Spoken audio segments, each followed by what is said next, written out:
Allô, j'espère que tu vas bien et je vais me présenter un petit peu en commençant la capsule. Donc, je m'appelle Cynthia Marcotte, je suis nutritionniste et je suis une passionnée de bouffe assumée. Donc, je travaille à créer du contenu en lien avec l'alimentation saine sur mon site web, mais j'ai aussi écrit un livre qui s'appelle La faim, comprendre comment l'apprivoiser et je partage le tout sur mes différents réseaux sociaux. Parmi les questions qui me sont les plus posées, je dirais que celles qui concernent le sucre reviennent vraiment très souvent. Souvent, c'est des questions du genre « Est-ce que le sucre dans les desserts est aussi bon? Est-ce qu'on peut abuser de la quantité de sucre qu'on met quand on cuisine? Est-ce qu'il faut manger certains types de sucre plutôt que d'autres? » Donc, ça peut devenir assez mélangeant et je pense que ça vaudrait la peine qu'on fasse un petit tour de la question. Et j'ai plein d'informations à vous partager. Donc, c'est une vidéo qui est réalisée en collaboration avec Patience Fruits Eco et leur nouvelle canneberge sans sucre ajouté. Et si tu cherches le produit la prochaine fois que tu vas aller à l'épicerie, tu peux voir que ça ressemble à ça l'emballage et il y a une petite bande bleue dans le bas où il est écrit « sans sucre ajouté ». Et c'est un produit qui vient du Québec, donc qui est cultivé localement. Et c'est vraiment drôle parce que quand j'étais petite, j'habitais dans une région où on cultivait beaucoup la canneberge. C'est un aliment qui est savoureux en plus d'être vraiment polyvalent. Avant de commencer officiellement, je veux juste clarifier une chose avec toi. Donc, tu ne devrais pas avoir peur de consommer du sucre. Et là, on va pouvoir revenir sur différents points à travers la vidéo. Donc, premièrement, c'est quoi exactement la définition des sucres ajoutés? Je vais donner aussi 2 solutions pour pouvoir sucrer un petit peu moins les recettes que tu cuisines à la maison. Et finalement, j'ai une proposition pour toi, donc une idée de repas qui s'appelle des tostadas aux 3 garnitures. Tu vas voir, c'est vraiment original et super bon.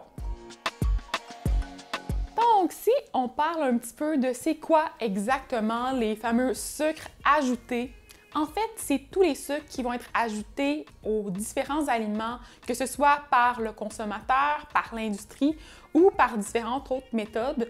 Et ça peut être fait soit, en cuisine, bien sûr, lorsqu'on va ajouter un petit peu de sucre, de cassonade, de miel, de sirop d'érable à nos recettes, mais ça peut être aussi fait indirectement à travers l'utilisation d'aliments qui ont été produits par l'industrie.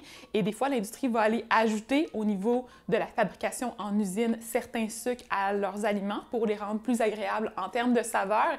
Et ça peut aussi être ajouté directement à table, par exemple le sirop d'érable qu'on va mettre sur une crêpe. Il y a donc une multitude d'aliments et de boissons qui vont contenir des sucres ajoutés. Ici, je t'en nomme quelques-uns, mais je suis certaine qu'en les nommant, tu vas en avoir d'autres qui vont te venir en tête. Donc, pour ce qui est des boissons, par exemple, tout ce qui est les boissons gazeuses, les boissons sucrées pour sportifs, les boissons énergisantes aussi, contiennent beaucoup de sucre ajouté.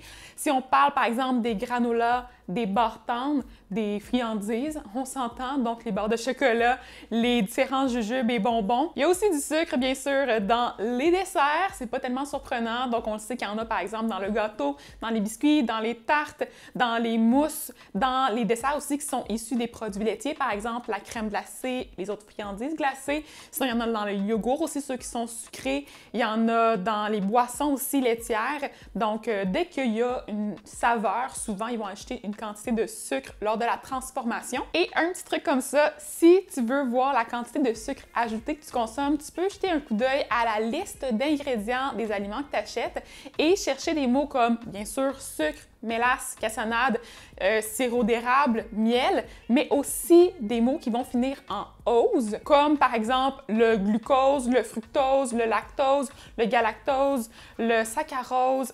Il y en a vraiment beaucoup, là, mais ce qui finit en ose, généralement, c'est un sucre. Si le sujet t'intéresse, je te suggère d'aller voir mon article de blog réalisé en collaboration avec Patience Fruits Eco, dans lequel je vais te dire aussi d'autres définitions des types de sucres, donc les sucres libres et les sucres naturels. Et je vais aussi en parler dans ma formation au sujet de la faim, donc reste à l'affût pour avoir plus d'informations de ce côté-là. Pour ce qui est des trucs pour pouvoir sucrer moins, mais sucrer plus intelligemment, en fait, je vais commencer en disant que je pense pas qu'on devrait retirer entièrement le sucre de notre alimentation. C'est premièrement bon goût, ça améliore la texture, ça améliore aussi souvent les réactions chimiques dans les différentes recettes et c'est plus beau visuellement.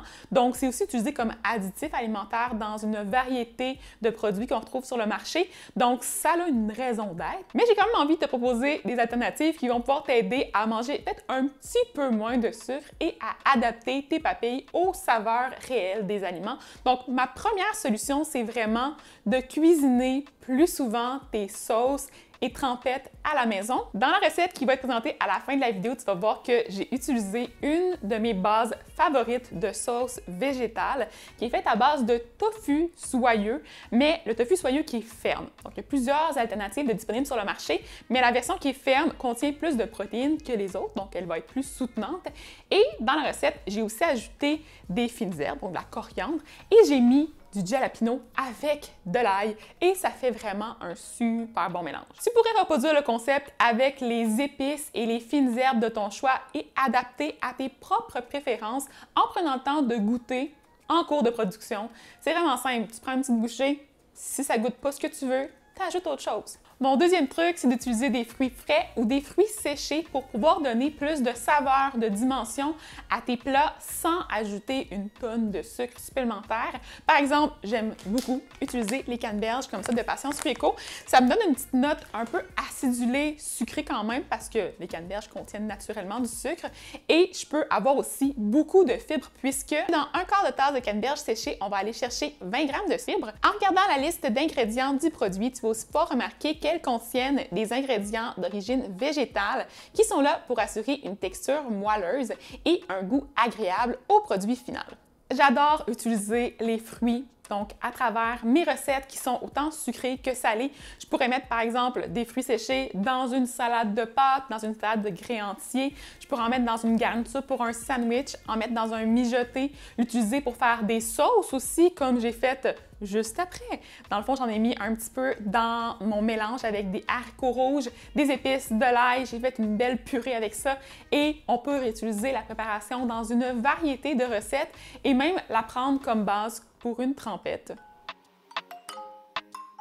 Sur ce, je pense que c'est le temps de te laisser sur la fameuse recette de tostadas aux 3 garnitures. Tu vas voir que j'ai fait une base, comme je l'ai dit, avec des haricots rouges, des canneberges et des épices. Ensuite, sur le dessus, j'ai mis une espèce de salsa vraiment facile à réaliser qui pourrait être modifiée au gré de tes envies, donc selon ce que tu as dans ton frigo comme ingrédient.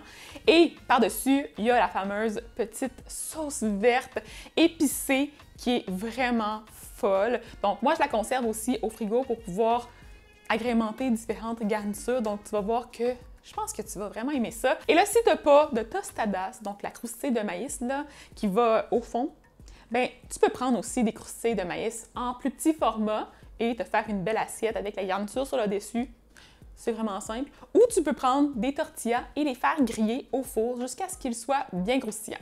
Sur ce, je te laisse sur la recette. Pour faire la recette, tu vas tout simplement avoir besoin d'un petit mélangeur dans lequel tu vas mettre une demi-tasse de canneberges séchées sans sucre ajouté de Passions Fruits Eco. Tu vas ajouter une demi-tasse d'eau bouillante. Ensuite, 2 cuillères à thé de paprika fumé et ça donne un bon petit goût, sérieusement, c'est délicieux, avec une cuillère à thé de cumin moulu, 2 gousses d'ail moyennes. Tu peux mettre aussi un petit peu d'herbes salées comme moi ou tout simplement du sel et du poivre moulu. Tu vas laisser le mélange reposer un petit peu, puis tu vas ajouter les haricots rouges qui ont été égouttés et rincés comme il faut pour éviter les désagréments intestinaux. On ferme le mélangeur et on va réduire le tout en purée jusqu'à ce que ça soit plutôt lisse, comme tu vas le voir sur les images présentement. J'ai transféré ensuite une partie du mélange dans un bol et j'ai ajouté les haricots restants parce que la préparation rentrait pas toute dans mon petit mélangeur. Dès que j'ai fini de mélanger tout ça, j'ai transféré toute la purée dans un grand bol et j'ai gardé mon mélangeur de côté pour plus tard. Dans un bol moyen, tu vas pouvoir faire la préparation des légumes en mettant les poivrons rouges hachés, donc moi j'en ai pris un moyen. Tu peux ensuite mettre le radis coupé en julienne ou tu peux tout simplement le couper en tranches. J'ai mis environ 10 radis moyens. À ça, j'ai ajouté également un demi-oignon rouge haché. Tu peux en prendre un petit ou un moyen, c'est comme tu veux. J'ai mis aussi du vinaigre de vin blanc, donc une cuillère à table, du poivre moulu et un petit peu d'herbes salées. Et j'ai ensuite mélangé tout ça pour que les ingrédients soient bien intégrés ensemble et j'ai laissé le tout de côté. Finalement, la troisième étape, c'est de préparer la sauce verte crémeuse à base de tofu soyeux ferme. Donc, j'en ai mis un demi-bloc dans mon mélangeur. J'ai ensuite ajouté de la coriandre fraîche bien pressée, donc j'en mets un tiers de tasse. À ça, on ajoute de la levure alimentaire, un tiers de tasse également. Tout dépendant de tes préférences, tu peux mettre du piment jalapeno, donc moi j'en ai mis un demi moyen. J'ai ajouté à ça des herbes salées ainsi que du poivre moulu et finalement un peu de vinaigre de vin blanc, donc j'ai mis 3 cuillères à table. On ferme le mélangeur et on va réduire la préparation en une purée très lisse cette fois-ci et crémeuse, comme tu peux le voir. Et sérieusement, c'est vraiment divin. Tu peux en mettre un peu partout quand tu cuisines. Et moi, pour faire ça un peu plus joli, j'ai utilisé un sac en plastique que je nettoie entre chaque usage comme il faut et que je réutilise. Donc, c'est un petit peu quand même zéro déchet. Et j'ai fait un petit trou dans un coin pour pouvoir verser la préparation. Pour faire le montage des tostadas, c'est vraiment simple. Tu peux prendre une croustille de maïs comme celle que je montre sur les images et tu vas mettre environ 2 cuillères à table de purée de haricots rouges et canneberge sur le dessus que tu vas répartir avec ta cuillère de façon assez uniforme sur la surface de la croustille. Ensuite, tu peux mettre une poignée de notre salsa de poivron et de radis et faire une belle petite décoration avec la sauce verte. Donc, j'en ai mis un petit peu partout personnellement sur cette image-là, mais tu peux y aller plus allègrement ou moins allègrement, comme tu préfères. J'ai aussi mis quelques canneberges en garniture avec des feuilles de coriandre. Et voilà le résultat final, je te promets que c'est aussi bon que beau. Voilà pour ce que j'avais à te présenter aujourd'hui. J'espère que ça t'a inspiré et que ça t'a donné le goût de cuisiner plus souvent à la maison avec des ingrédients qui sont locaux et délicieux comme les canneberges de Passions Fruits Eco. D'ailleurs, merci encore pour cette belle collaboration-là. Je suis vraiment contente de pouvoir travailler avec des compagnies d'ici que j'aime autant. Donc, sur ce, je vous dis bye bye et à la prochaine! N'oubliez pas non plus de commenter et de mettre un like si vous avez aimé. Bye!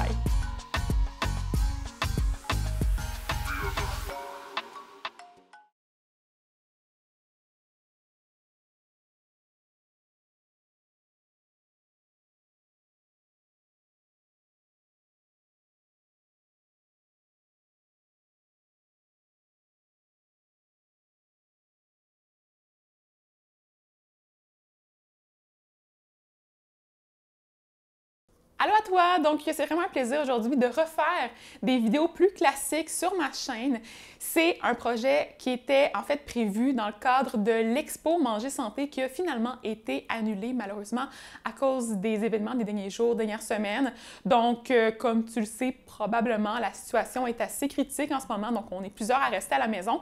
Mais je me suis dit que c'était quand même le temps d'en profiter pour vous partager du contenu intéressant qui pourrait un peu vous permettre de penser à autre chose. Donc, c'est ce que je fais aujourd'hui.